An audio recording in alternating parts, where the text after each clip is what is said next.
Good morning दोस्तों, मेरा नाम है विशाल कुमार और आज हम केमिस्ट्री पढ़ने जा रहे हैं।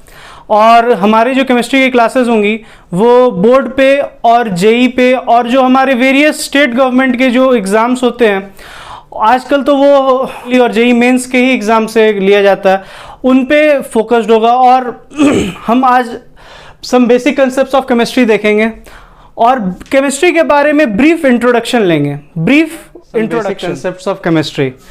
तो सबसे पहले तो ये जानने की ज़रूरत है कि केमिस्ट्री आखिर है क्या। केमिस्ट्री है क्या? केमिस्ट्री को हम लोग सब पहले से जानते हैं कि केमिस्ट्री का मतलब होता है हिंदी में रसायन शास्त्र। अब रसायन का मतलब क्या? रस और आयन, रस और आयन के रसायन बनता है, रसायन शास्त्र इसी कहते हैं। अब प्राचीन काल में इसे तंत्र और रस क्रिया के नाम से भी जाना जाता था। और इसके आज के अगर बात की जाए तो केमिस्ट्री हम ऐसा अमूमन माना जाता है कि रसायन शास्त्र जो है वो 200 से 300 साल ही पुराना है, परंतु ऐसा बिल्कुल भी नहीं है। रसायन शास्त्र एक प्राचीन शास्त्र है, एक प्राचीन विज्ञान है। हम ऐसा इसलिए कह रहे हैं क्योंकि प्राचीन भारत में हम जो है आपके घड़े बनाते थे।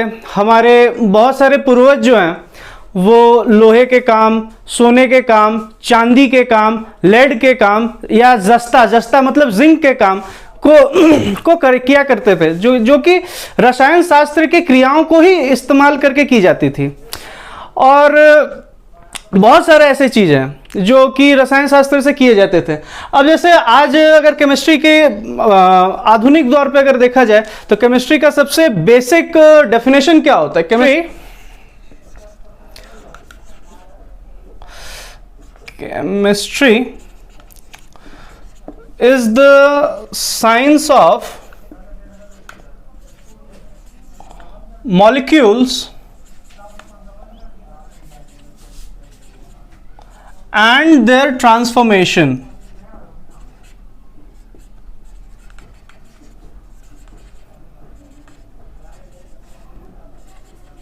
अब इसका मतलब क्या है? आगे इसको चलो पहले पूरा डेफिनेशन लिख देते हैं। It is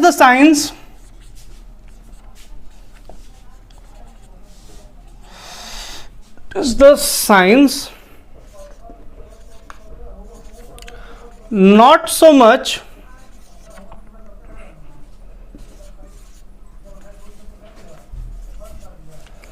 so much of hundreds of elements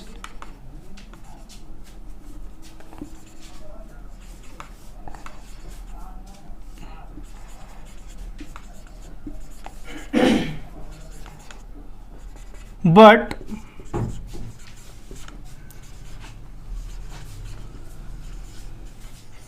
variety of molecules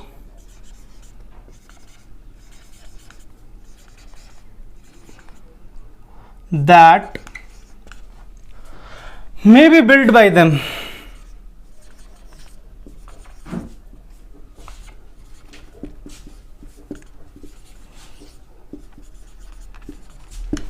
अब चलिए इसका मतलब समझते हैं। Chemistry is the science of molecules and the transformation.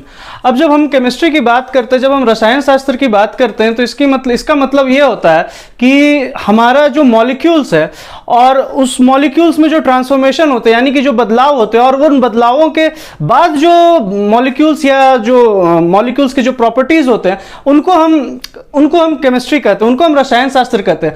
ये सिर्फ कुछ एलिमेंट्स या कुछ कंपाउंड्स की बात नहीं होती है। यहाँ हम बात करते हैं उन मॉलिक्यूल्स के विभिन्न प्रकार के संरचनाओं की, उन मॉलिक्यूल्स के विभिन्न प्रकार के संभोगों की, संयोगों की, जिनके बाद जो फाइनल आउटकम आता है उसके बाद उसका क्या प्रॉपर्टी होता है, वो क्या प्रॉपर्टी शो करता है, उसे हम यहाँ पे स्टडी करते हैं, उसके बारे में हम यहाँ पे बोलते हैं। केमिस्ट्री में हम किसी भी चीज़, किसी भी मॉलिक्यूल से, किसी भी एसिड या एल्कली या मेटल, जो भी चीज़ के बारे में हम पढ़ते हैं तो उसका हम प्रिपरेशन, उसका हम प्रॉपर्टीज़, उसका हम रिएक्शंस, उसका हम और अलग अलग तरह का प्रॉपर्टीज़ के बारे में बात करते हैं। अब जैसे सपोज कीजिए हम एक एग्जांपल लेते हैं एक एसिड, जैसे मान लिया जाए सल्फ्यूरिक एसिड की। अब हम यहाँ पे बात करते हैं सल्फ्यूरिक एसिड की। तो सल्फ्यूरिक एसिड कैसे बनेगा, इसका फॉर्मेशन कैसे होगा, यानी कि इसका प्रिपरेशन कैसे होगा, और प्रिपरेशन में भी हम इसके सल्फ्यूरिक एसिड के यूँ तो हजारों तरह से सल्फ्यूरिक एसिड बनाया जा सकता है, लेकिन वो मेथड कौन सा है जिस मेथड से सल्फ्यूरिक एसिड को क्या बोले ज़्यादा कंसंट्रेटेड फॉर्म में या ज़्यादा शुद्ध तरीके से निकाला जाए, उस मेथड के बारे में हम पढ़ते हैं। उसके बाद हम मान लिया जाए अगर सल्फ्यूरिक एसिड की ही बात करें तो उसके बाद हम इसके प्रॉपर्टीज़ के बारे में पढ़ेंगे कि सल्फ्यूरिक एसिड अगर आखिर हम बना रहे हैं तो इसके हम किस तरह से यूज़ कर सकते, मतलब इसके प्रॉपर्टीज़ क्या है। आखिर सल्फ्यूरिक एसिड बनाते हैं तो या फिर हाइड्रोक्लोरिक एसिड या नाइट्रिक एसिड किसी भी चीज़ को अगर हम बनाते हैं तो आखिर उसका गुण क्या है, उसके गुण अवगुण उसके दोष क्या हैं, और उसके बाद फिर इसके यूजेस के बारे में पढ़ते हैं। उसके बाद इसके यूजेस के बारे में पढ़ते हैं कि आखिर सल्फ्यूरिक एसिड बना रहे हैं तो सल्फ्यूरिक एसिड को किन तरह से किन माध्यमों से हम इस्तेमाल कर सकते हैं, इसे किस चीज़ में इस्तेमाल करेंगे, इनका क्या क्या इस्तेमाल हो सकता है, कहाँ पे ये हमें फ़ायदा दे सकते हैं, और यही चीज़ है। और अगर हम केमिस्ट्री की बात करें तो केमिस्ट्री बहुत विशाल और बहुत ही बड़ा साइंस है और बहुत महत्वपूर्ण साइंस है। इसे हम मेटलर्जी में यूज़ करते हैं। देखिए बहुत ही वाइटल साइंस है, इसे हम मेटलर्जी में यूज़ करते हैं, मेडिसिन्स में यूज़ करते हैं, मेडिसिन्स में यूज़ करते हैं, और मैन्युफैक्चरिंग ऑफ और बहुत तरह की चीज़ों को बनाने में इसका हम इस्तेमाल करते हैं। जैसे कि आपका डाइज, ग्लास, केमिकल्स एटसेट्रा। तो केमिस्ट्री का इस्तेमाल हम लोग मेटलर्जी में करते हैं। मेटलर्जी क्या होता है, मेटल्स को ओर से निकालने की जो आपका विज्ञान है, जो आपके तकनीक है, उसे हम मेटलर्जी कहते हैं। और उसके बाद हम मेडिसिन्स में उसका इस्तेमाल करते हैं। अब मेडिसिन्स जैसे कि आपका दवाई बनाने में आपका केमिस्ट्री का सबसे महत्वपूर्ण योगदान होता है। फिर manufacture of dyes, glass, chemicals etcetera. अब जितना भी तरह का डाइज होता है, डाइज मतलब आपका जितना भी तरह का रंग हो गया, बालों में डाइज लगाते हैं, बाल लाल, काला या भूरा, कुछ तो आजकल ब्लू रंग का भी डाई, अतरंगी तोता बन जाता है ऑरेंज और ब्लू लगा करके, तो ये डाइज बनाने में इस्तेमाल होता है। फिर ग्लास बनाने में इस्तेमाल होता है। और मैं आपको बताना चाहूँगा कि ग्लास बनाने की जो विधि है ये बहुत ही प्राचीन है, ये प्राचीन भारत में हम लोग, हमारे जो हड़प्पन सिविलाइजेशन थे और जो सिंधु घाटी सभ्यता थी उसमें भी इसका इस्तेमाल होता था। और वहाँ के लोग बहुत तरह के ग्लास, रंग बिरंगे ग्लास बनाया करते थे। फिर केमिकल्स, अब जैसे केमिकल्स में अभी हमने एग्जांपल दिया था H2SO4 का, सल्फ्यूरिक एसिड का, उसी तरह का केमिकल्स बनाने में भी इसका इस्तेमाल होता है।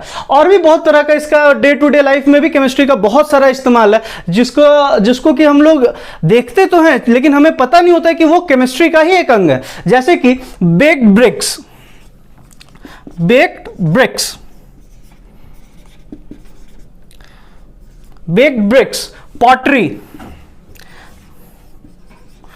पॉटरी। अब आप बोलोगे कि ब्रिक्स को बेक करने में क्या केमिस्ट्री हो गया या पॉटरी बनाने में क्या केमिस्ट्री हो गया, तो भैया जब आप ब्रिक्स जो होता है, एक आप मिट्टी के ब्लॉक्स को बेक करते हो तो वो हार्ड हो जाता है, उसके गुण जो है उसके गुण बदल जाते हैं। और आपकी जो पॉटरी है, पॉटरी में क्या होता है, पॉटरी में भी सिमिलर चीज होता है। आप जो मिट्टी लेते हो, उन मिट्टी को एक स्पेसिफिक शेप देते हो, एक घड़े का आकार देते हो और उसके बाद उसको बेक करते हो, तो ये जो है ये हार्ड हो जाता है। ये क्या हो जाता है, हार्ड हो जाता है। और अगर हम मेटलर्जी की ही बात करें तो मेटलर्जी में भी बहुत तरह की चीजें डे टू डे लाइफ में इस्तेमाल होते हैं। जैसे कि आपका मेटलर्जी में अगर देखा जाए तो ये बहुत ही ज़्यादा प्राचीन विधि भी है। मेटलर्जी आज की नहीं है। जैसे कि आप लोगों ने सुना होगा चैल्कोलिथिक एज, हिस्ट्री में आप लोगों ने सुना होगा कि एक चैल्कोलिथिक एज हुआ करता था। चैल्कोलिथिक एज में क्या होता था कि आपका जो कॉपर कॉपर का एक्सट्रैक्शन हुआ करता था, कॉपर का एक्सट्रैक्शन होता था। जैसे आप कॉपर के बर्तन बना लिए, कॉपर के हथियार बना लिए, या कॉपर के विभिन्न प्रकार की वस्तुएं बनती थी जिनका कि वो इस्तेमाल करते थे हमारे प्राचीन जो पूर्वज थे वो। अब चैल्कोलिथिक पीरियड हो गया, फिर बहुत सारा चीज है इसमें। केमिस्ट्री का तो इतना ज्यादा और डायरेक्टली और इनडायरेक्टली हमारा इतना ज्यादा इस्तेमाल है जिसका कि कोई सानी ही नहीं है। जैसे कि कौटिल्य के अर्थशास्त्र में आप देखोगे कि उसमें बहुत सारी क्या बोलते हैं उसको, स्पाइस की बात की गई है, बहुत सारे जासूसों के की बात की गई है। और वो जासूस क्या करते थे, वो जासूस बहुत तरह के जहर, बहुत तरह के दवाई, इन चीजों को बनाया करते थे। अब बहुत तरह के दवा अगर बन रहा है तो वहां पे क्या लग रहा है बाबू, वहां पे हमारा केमिस्ट्री लग रहा है। अगर वहां पे बहुत तरह का जहर बन रहा है, मतलब कि दुश्मन को अगर मारना है, दुश्मन को किस तरीके से मारना है, दुश्मन को कौन पौधों के किस रस का उपयोग करके मारना है, तो वहां पे हमारा क्या लग रहा है, वहां पे हमारा केमिस्ट्री लग रहा है। अब हम बात करते हैं और भी, अगर प्राचीन काल में अगर हम इसे देखें, अगर हम केमिस्ट्री की बात करें, अगर हम रसायन शास्त्र की बात करें, अगर हम रसोपनिषद की बात करें, तो इसमें बहुत सारी चीज़ें और बताई गई हैं। जैसे चरक संहिता में आपका बहुत सारा चीज़ का प्रिपरेशन के बारे में बताया गया, जैसे sulphuric acid, nitric acid, oxides of nitrogen, और बहुत तरह की चीज़ें के बारे में बताया गया। और अगर हम देखें तो हमारा सुश्रुत संहिता, सुश्रुत आप जैसा कि आप जानते होंगे फादर ऑफ सर्जरी जिन्हें कहा जाता है, वो बहुत सारी बातें बताएं हमारे एल्कलीज के बारे में और उनके प्रयोगों के बारे में, और बहुत सारी चीज़ें हैं जिसका कि हम लोग आज के डेट में भी उपयोग करते हैं। जैसे कि नागार्जुना को आइंस्टाइन ऑफ एंशिएंट इंडिया कहा जाता था। नागार्जुना ने हमें एक सिद्धांत दिया था, उसका नाम था निहिलिज्म। अगर आप आगे की अगर पढ़ाई करोगे तो उसमें भी नागार्जुना का एक बहुत ही बड़ा कंट्रीब्यूशन होगा। हायर स्टडीज में नागार्जुना के बारे में बहुत सारी चीज़ें बताई गई हैं, तो उन्होंने भी बहुत सारी बातें बताई, जैसे कि हमारा मर्क्यूरी से कोई भी कंपाउंड कैसे बन सकता है, इन चीज़ों के बारे में उन्होंने बहुत सारी बातें बताई। और तमिल लिटरेचर की अगर बात करें, रसोपनिषद की अगर हम बात करें, रसोपनिषद भी एक प्राचीन भारत का एक लिखा हुआ उपनिषद ही आप समझ सकते हैं। इसमें आपका गन पाउडर बोले तो बारूद। अब जैसे कि अंग्रेज जो हैं वो तो भाई बिलायती तोता, वो बोलते हैं कि बारूद का जो इस्तेमाल है, बारूद का आविष्कार जो है उन लोगों ने किया। बहुत सारे चाइनीज लोग भी इस चीज को क्लेम करते हैं, जो चीनी चोर हैं, चिंदी चोर, वो लोग भी इस चीज को क्लेम करते हैं कि हमारा जो गन पाउडर है, हमारा गन पाउडर जो है बोले तो बारूद, वो चाइना में बना, जबकि ऐसा बिल्कुल नहीं है। ये इस चीज का प्रमाण हमें रसोपनिषद से मिलता है। किससे मिलता है? रसोपनिषद। देखो बउआ, जहां पे एंशिएंट केमिस्ट्री का बात आता है वहां पे रस आ जाता है। रस मतलब आपका लिक्विड, और ऐसा कहा जाता है, समझे। और देखो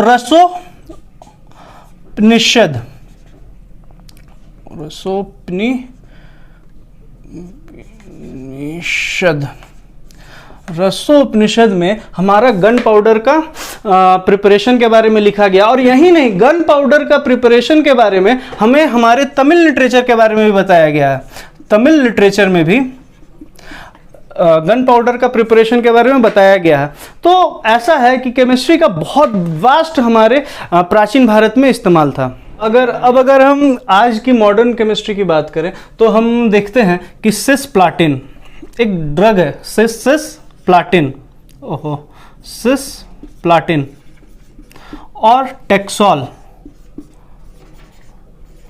ये दोनों ड्रग हैं। मतलब ड्रग बोले तो दवाई है। इन दोनों का इस्तेमाल होता है, are used in the treatment of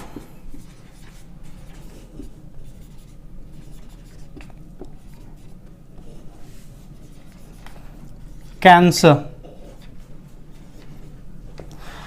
सिसप्लाटिन और टैक्सोल का इस्तेमाल होता है हमारा कैंसर के ट्रीटमेंट में। और एक ड्रग है अजीमोथाइमिडीन। देखो अजीमोथाइमिडीन,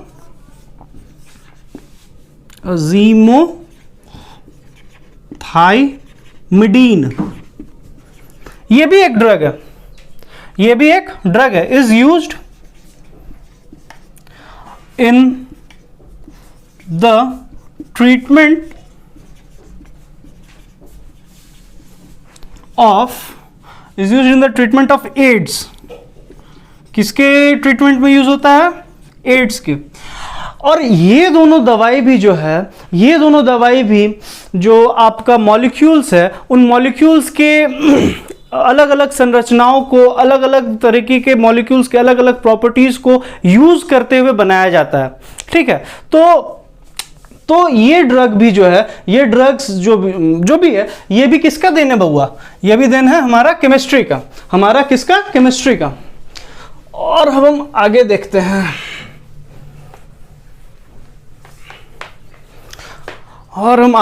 हैं, देखो अब अगर हम बेसिक, एकदम बेसिक, अब हम स्टार्ट करते हैं आज के टॉपिक पे, जो कि है some basic concepts of chemistry.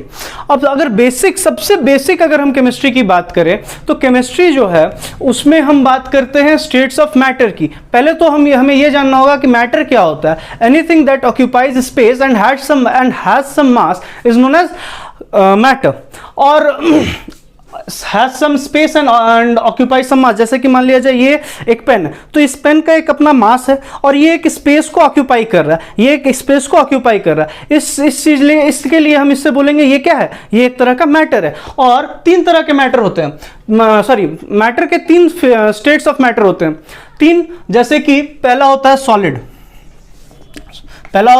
Solid, दूसरा होता है लिक्विड, और तीसरा होता है आपका गैस।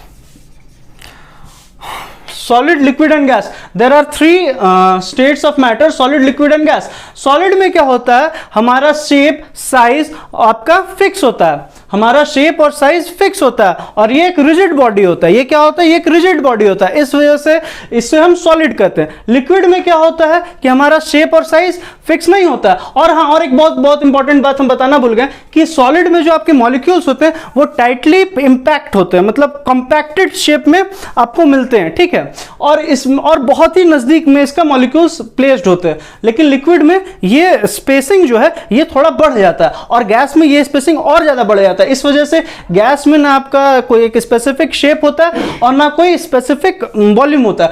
आप अगर लिक्विड, सॉलिड की बात करें, जैसे हम एक एग्जांपल देते हैं, जैसे मान लिया जाए वाटर की अगर हम बात करें तो वाटर का जो सॉलिड फॉर्म होता है वो क्या होता है? वो हमारा आइस होता है। वो हमारा क्या होता है? आइस होता है, यानी कि बर्फ। क्या होता है? बर्फ। वो हमारा क्या होता है? बर्फ। और लिक्विड की अगर हम बात करें तो वो होता है वाटर, पानी।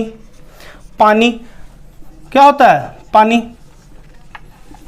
और अगर हम गैस की बात करें तो गैस में हमारा जो स्पेसिंग होता है वो बहुत ज्यादा बढ़ा हुआ होता है, और इसे हम कहते हैं वाटर वेपर। क्या कहते हैं भाई? वाटर वेपर, यानी भाप। जब आप पानी को गर्म करते हो तो उसमें से भाप निकलता है ना, वही भाप होता है। और अगर हम देखें तो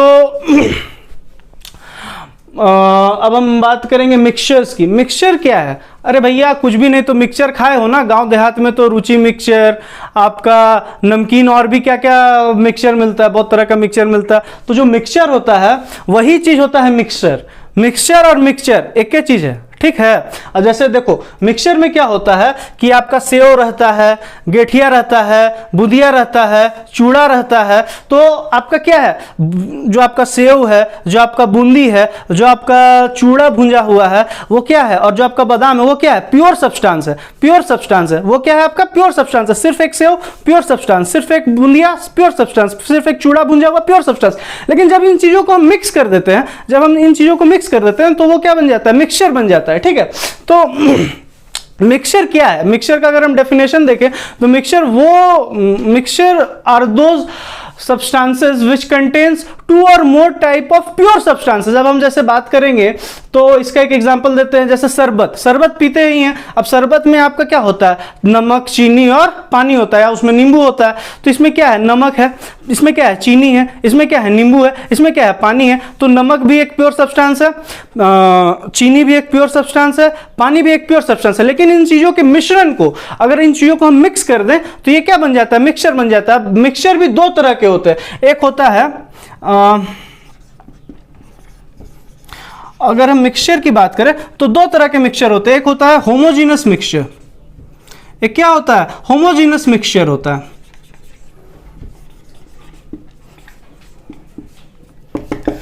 होमोजेनस मिक्सचर का मतलब वैसा मिक्सचर जिसमें कि जो कंपोनेंट्स हैं वो इवनली और यूनिफॉर्मली मिक्स्ड होते हैं। जैसे कि शरबत, अब शरबत में आप एक घुट पियोगे तो ऊपर वाला शरबत ऐसा थोड़ी होता है कि ज़्यादा मीठा होता है, नीचे वाला कम मीठा होता है, नीचे वाला ज़्यादा मीठा होता है, ऊपर वाला कम मीठा होता है, ऐसा नहीं होता है। जबकि उसमें ऐसा होता है कि आपका ऊपर में भी सेम मीठा होता है, सेम स्वाद आता है, और नीचे में भी सेम स्वाद आता है। इसका मतलब क्या है कि जो उसके कंपोनेंट्स हैं, जो उसमें नमक है, चीनी है, नींबू है और पानी है, वो इक्वली यूनिफॉर्मली ऊपर में भी मिला हुआ है और ग्लास के नीचे में भी मिला हुआ है। तो उस तरह के सब्सटेंसेस को हम लोग क्या बोलते हैं, होमोजेनस सब्सटेंसेस। अब हम बात करेंगे हेट्रोजीनस, और दूसरा तरह का जो मिक्सचर होता है वो होता है हेट्रोजीनस मिक्सचर।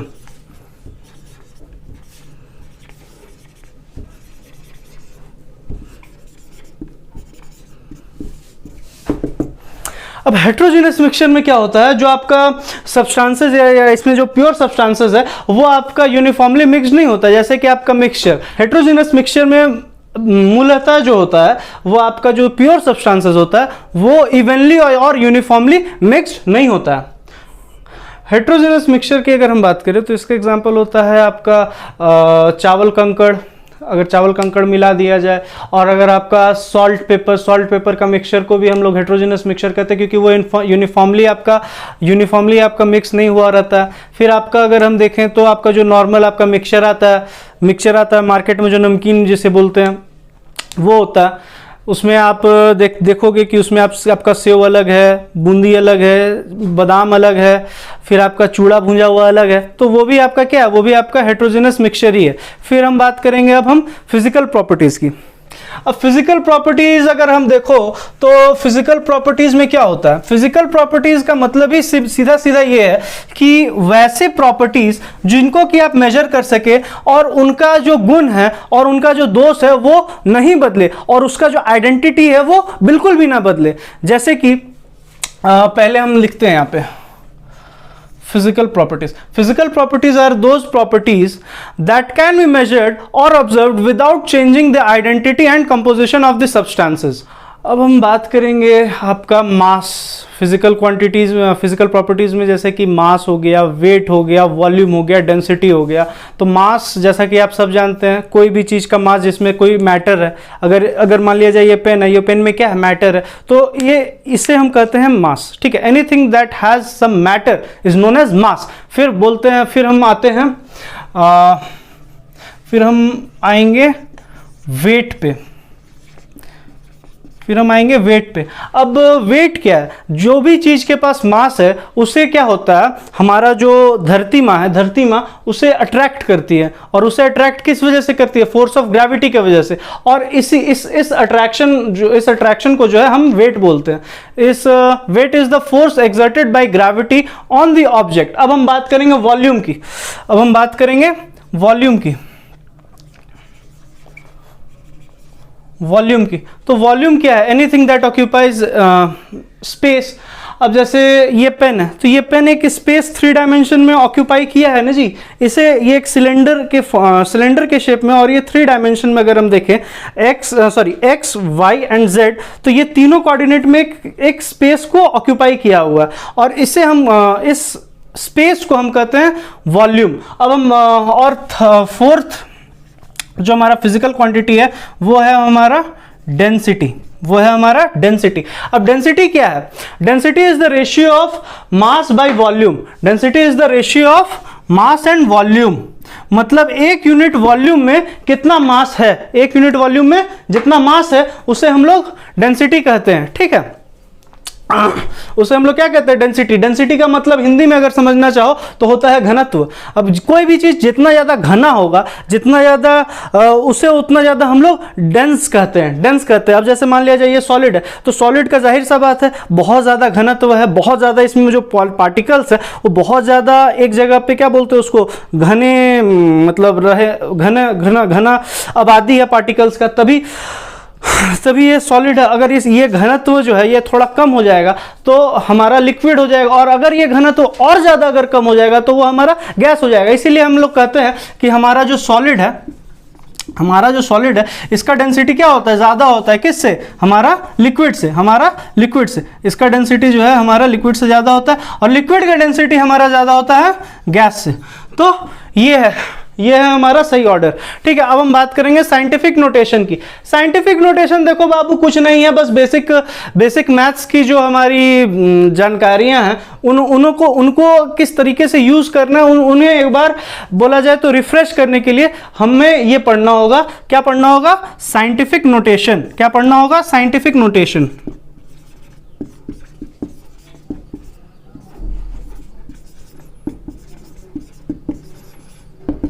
Scientific notation.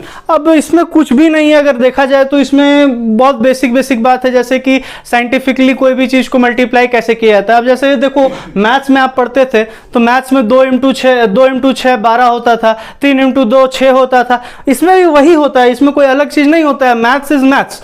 अगर आप उसे साइंस में केमिस्ट्री में लगाओ, फिजिक्स में लगाओ, बायो में लगाओ या गणित में लगाओ, मैथ तो मैथ है। लेकिन इसमें कुछ चीज़ें अलग हो जाती हैं, जैसे कि केमिस्ट्री में अब आप जानते हो कि इतना सा भी अगर कोई सब्सटेंस है तो उसमें अरबों खरबों एटम्स है, अरबों खरबों आपका मॉलिक्यूल्स है। इस वजह से इसमें बहुत बड़ी संख्याओं का गुणनफल किया जाता है और उसे डिवीजन किया जाता है, उसे ऐड भी करना पड़ता है। उसे बहुत बार हमें वो सिग्निफिकेंट है कि नहीं, वो उस चीज़ का वो उतना महत्व है कि नहीं, इस चीज़ को हमको देखना पड़ता है। तो पहले हम देखते हैं इसको मल्टीप्लाई कैसे करते हैं। तो इसमें कोई बहुत अलग चीज़ नहीं है, इसमें कोई बहुत अलग बात नहीं है, बस बेसिक चीज़ों को थोड़े तरीके से सुलझा करके एक सिस्टमैटिक तरीके से बता दिया गया है। इसमें कोई बहुत बड़ा चीज़ नहीं है। अब जैसे मान लिया जाए, इसमें एक एग्जांपल देते हैं कि इसमें 2 नंबरों को मल्टीप्लाई करना है, m multiplied by 10 to the power x multiplied by, ये एक संख्या है, m multiplied by 10 to the power x एक संख्या है जिसे हमें मल्टीप्लाई करना है n into 10 to the power y। ये भी एक संख्या है। इन दोनों संख्याओं को हमें क्या करना है? मल्टीप्लाई करना है। तो इसमें हम लोग कुछ नहीं करते हैं, इसमें सीधा m को n से मल्टीप्लाई करते हैं, जो कि एकदम बेसिक सी बात है। और जो हमारा 10 का जो आपका क्या बोलते हैं इंडिसेस है उसे ऐड कर देते हैं। ये हुआ इसका गुणनफल, ये हुआ इसका बेसिक मल्टीप्लिकेशन। और अगर हम इसे अगर आप m n x y को अगर नहीं समझना है और इसे और बेहतर तरीके से समझना चाहते हैं तो उसे भी हम बताते हैं। अगर मान लिया जाए ये 2 multiplied by 10 to the power कुछ भी मान लेते हैं 23 है, और इसे हम लोग मल्टीप्लाई कर रहे हैं 3 multiplied by 10 to the power 36। तो अब क्या होगा बउआ लोग कि ये जो है 2 मल्टीप्लाइड बाई 3 हो जाएगा और multiplied by 10 to the power 23 plus 36 हो जाएगा। तो ये 2 3 जा कितना होता है 6 और 10 टू द पावर 23 प्लस 36 क्या होगा 59। तो ये हो जाएगा इसका गुणनफल, ये हो जाएगा इसका क्या गुणनफल। तो सीधा है, कोई बहुत ही कॉम्प्लिकेटेड चीज़ नहीं है। लोग डरते हैं इन चीज़ों को के नाम से, लोग डरते हैं बस इन चीज़ों के नाम से। कि एक भगत सिंह का बहुत फेमस कहावत है, लोग मरने से नहीं मरने के डर से डरते हैं। तो बस साइंटिफिक नोटेशन के नाम से लोग डरते हैं। साइंटिफिक नोटेशन ऐसा कोई बहुत बड़ा चीज़ नहीं है। और आगे देखते हैं, अब हम बात करेंगे सिग्निफिकेंट जो हमारा साइंटिफिक नोटेशन है उसमें हम लोग मल्टीप्लाई तो करना सीख लिए। अब इसमें एडिशन और सब्ट्रैक्शन किस तरह से होगा। अब हम जानते हैं कि हमें केमिस्ट्री में जो है बहुत बड़ी संख्याओं से डील करना पड़ता है। अब अगर बड़ी संख्याओं से अगर हमें डील करना है तो उसमें एडिशन और सब्ट्रैक्शन और मल्टीप्लिकेशन के कुछ स्पेसिफिक नियम होते हैं, उन नियमों को हमें जानना है। अब अगर हम बात करें सब्ट्रैक्शन और एडिशन की तो अगर हम देखेंगे तो इसमें बहुत अलग नहीं है। लेकिन हाँ, इसमें एक चीज़ ध्यान में रखने वाली है, एक चीज़ ध्यान में ये रखने की है कि जैसे मान लिया जाए m multiplied by 10 to the power x, अगर है और इसे हम लोग एडिशन कर रहे हैं या फिर सब्ट्रैक्शन कर रहे हैं n multiplied by 10 to the power y से, तो ये हमारा एडिशन या सब्ट्रैक्शन पॉसिबल नहीं है। इसके लिए हमें जो है ये कन्वर्ट करना होगा या तो इस संख्या को या तो इस संख्या को जो सेम ऑर्डर में मतलब जो 10 का जो पावर है उसे हमें सेम करना होगा, तभी हम इसे ऐड या सब्ट्रैक्ट कर पाएंगे। और अगर मान लीजिए हमें ये एडिशन या सब्ट्रैक्शन करना है तो यहाँ पे हमें, यहाँ अगर x है तो यहाँ पे भी हमें x लाना होगा।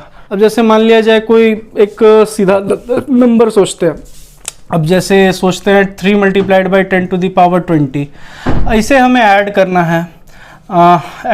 है, इसे हमें ऐड करना है 2 multiplied by 10 to the power 20, तभी ये एडिशन या सब्ट्रैक्शन हो पाएगा। और इसका जो हमारा एडिशन के बाद जो हमारा रिजल्ट आएगा वो होगा 5 multiplied by 10 to the power 20।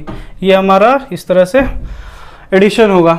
बस जैसा कि हम सब जानते हैं, अंग्रेजी में एक कहावत है, it's man who honours the title not title which honours the man, जिसका मतलब होता है मैन जो है, इंसान जो है, वो टाइटल्स को ऑनर करता है। जैसे कि अगर आप डॉक्टर बन जाएंगे तो डॉक्टर साहब, अगर आप इंजीनियर बन जाएंगे तो इंजीनियर साहब, अगर आप थाना में दरोगा बन जाएंगे तो दरोगा साहब। लेकिन कभी भी टाइटल कोई इंसान का इज्जत नहीं करता। जैसे कि डॉक्टर, तो डॉक्टर कोई इंसान को नहीं जाता है पूछने के लिए कि भैया आप इंसान हैं, ये ऐसा नहीं होता है। या दरोगा आपको नहीं आता है पूछने के लिए कि भैया आप इंसान हैं। इसलिए जीवन में कुछ अच्छा बड़ा बनो, अपने आगे, अपने नाम के आगे कोई एक अच्छा टाइटल लगाओ, जैसे कि डॉक्टर, जैसे कि इंजीनियर, जैसे कि दरोगा, जैसे कि आईएएस ऑफिसर, जैसे कि आईपीएस ऑफिसर। चलो आज का क्लास यहीं तक, नेक्स्ट क्लास से हम लोग सिग्निफिकेंट फिगर पढ़ेंगे और उसके आगे की बातें करेंगे। अगर आपको हमारा चैनल अच्छा लगता है तो इसे लाइक करें, शेयर करें, सब्सक्राइब करें और एक अच्छे इंसान बनने के लिए पूरा ट्राई करें और समाज में एक अच्छा पॉजिटिव इंपैक्ट डालें। Thank you.